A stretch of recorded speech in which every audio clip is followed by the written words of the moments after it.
আসসালামু আলাইকুম ওরহমতুল্লাহি ওবারাকাতুহু। সম্মানিত ইমানদার, দিনদার, মুত্তাকি, পরেজগার ভাই এবং বোনেরা, আশা করব আপনারা সকলে ভালো আছেন।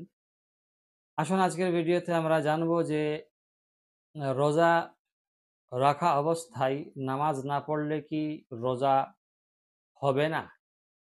দর্শক শ্রোতা, অনেকেই আমাদের সমাজে মনে করেন যে কেউ যদি রোজা রাখে, রোজা রাখার পরে যদি নামাজ না পড়ে তাহলে তার রোজা রাখার মানে কি হলো? বা রোজা রাখার লাভ কি হলো? এরকম অনেক মানুষ মনে করে। তো আজকের ভিডিওতে অ্যা আমরা মানুষের মনের এই সংশয়টা দূর করতে চাই। তার উত্তরে আমরা বলব যে রোজা রাখার পরে নামাজ যদি কেউ না পড়ে তাহলে তার রোজার কোনো ক্ষতি হবে না। কেননা নামাজ আলাদা ফরজ এবং রোজা আলাদা ফরজ। নামাজের সঙ্গে রোজার কোনো সম্পর্ক নেই। নামাজের ফরজিয়তের সাথে রোজার ফরজিয়তের কোনো সম্পর্ক নেই। রোজা একটা আলাদা বিধান, নামাজ একটা আলাদা বিধান।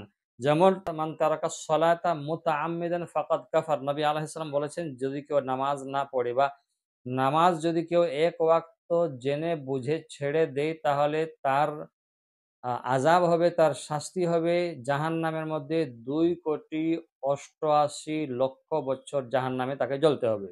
এইভাবে তার একটি গুনাহের একটা মাপকাঠি রেখে দেওয়া হয়েছে। তো নামাজ না পড়লে সে এত, এত জ্বলবে জাহান্নামের আগুনে। কিন্তু রোজা রেখেছে, নামাজ পড়ে না। এতে কোনো অসুবিধা নাই। তবে তাকে অনুরোধ করব এবং তাকে আমরা বলবো, তার বিনতি করব যে আপনি রোজা রাখছেন যেহেতু, সেহেতু আ রোজা রাখার আগে আপনাকে নামাজি হতে হবে। নামাজি হলে আপনার রোজা রাখাটা ভালো দেখাবে আরকি।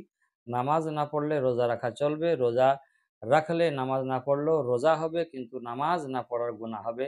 অতএব ক্ষেত্রে আশা করব বুঝতে পেরেছেন। ভালো থাকুন। আসসালামু আলাইকুম ওয়া রাহমাতুল্লাহি ওয়া বারাকাতুহু।